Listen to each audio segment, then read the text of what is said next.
Halo sahabat inspirasi, perempuan Sunem dan janda Sarfat.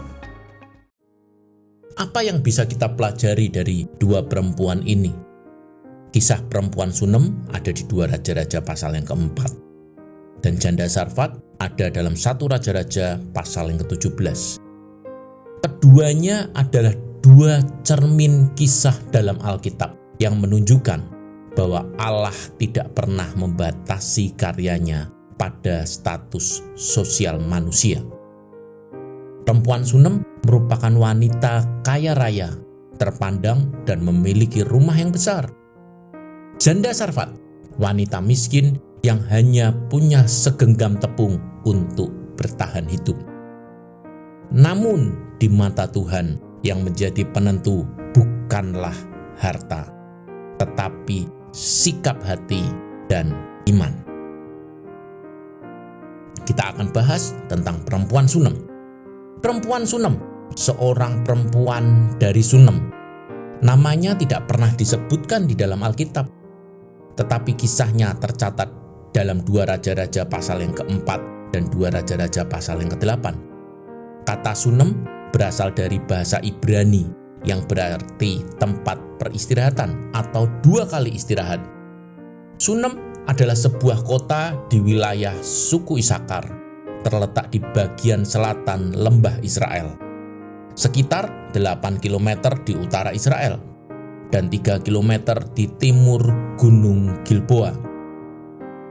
Lokasinya strategis karena berada di jalur perjalanan utama, sehingga mudah dilalui para nabi yang berkeliling dalam pelayanan mereka.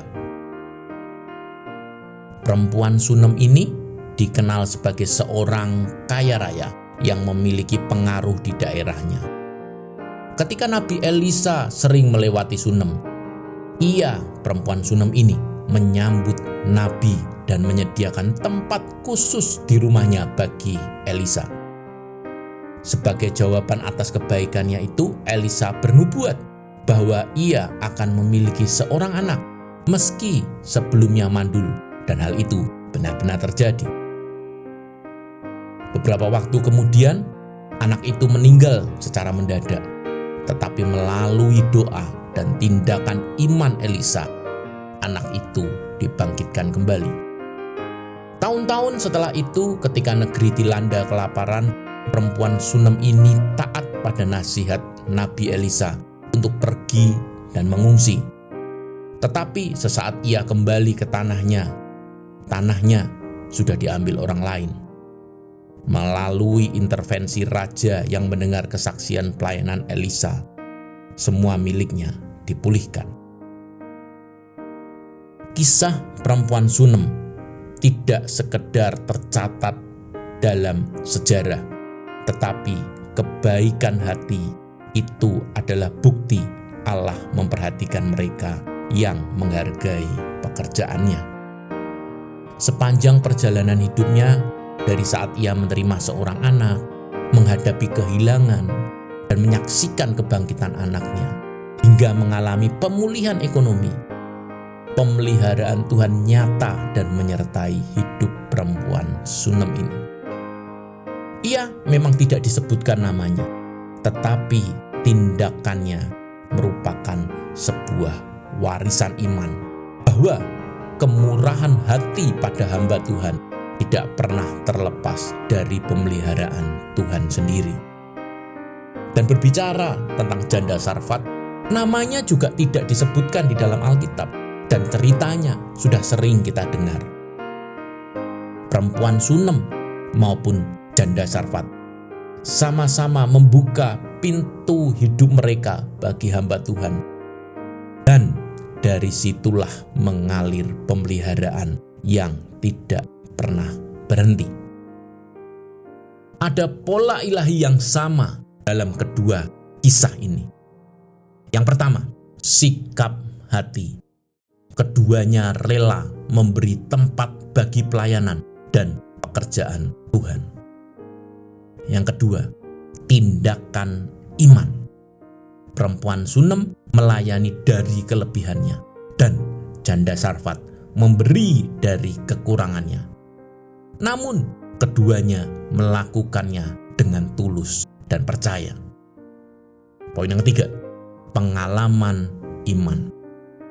Dari tepung dan minyak yang tidak habis, pemeliharaan saat kelaparan, hingga anaknya mati yang dibangkitkan, keduanya mengalami hal yang sama, yaitu pengalaman yang membuktikan bahwa janji dan pemeliharaan Tuhan itu nyata dan dapat menjadi milik siapa saja yang mau percaya, baik dalam kekurangan maupun dalam kelimpahan. Saat ini banyak orang berpikir hanya orang yang berkecukupan saja yang bisa berbuat bagi Tuhan. Atau sebaliknya, hanya orang miskin saja yang mendapat belas kasihan khusus dari Tuhan. Tetapi Alkitab menegaskan apa yang dialami perempuan Sunem maupun janda Sarfat membuktikan Allah bekerja atas dasar iman, bukan status sosial. Ibrani 11 ayat yang ke-6. Tetapi tanpa iman tidak mungkin orang berkenan kepada Allah.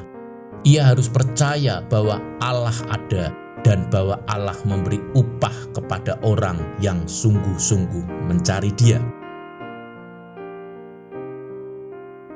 Pertanyaannya bagi kita, apakah kita sudah membuka ruang bagi Tuhan? Apakah kita berani melangkah dengan iman, meski secara manusia tampak mustahil? Jika ya, percaya dengan iman. Seberat apapun permasalahanmu yang kita hadapi, pasti ada jalan keluar. Filipi 4 ayat 19 juga berkata demikian, Allahku akan memenuhi segala keperluanmu menurut kekayaan dan kemuliaannya dalam Kristus Yesus. Kondisimu hari ini tidak menentukan masa depanmu. Arahmu hari ini, itulah yang menentukan masa depanmu. Sudahkah arahmu pada Yesus Sang Juru Selamat? Atau arahmu mungkin sedang menjauh daripada Tuhan?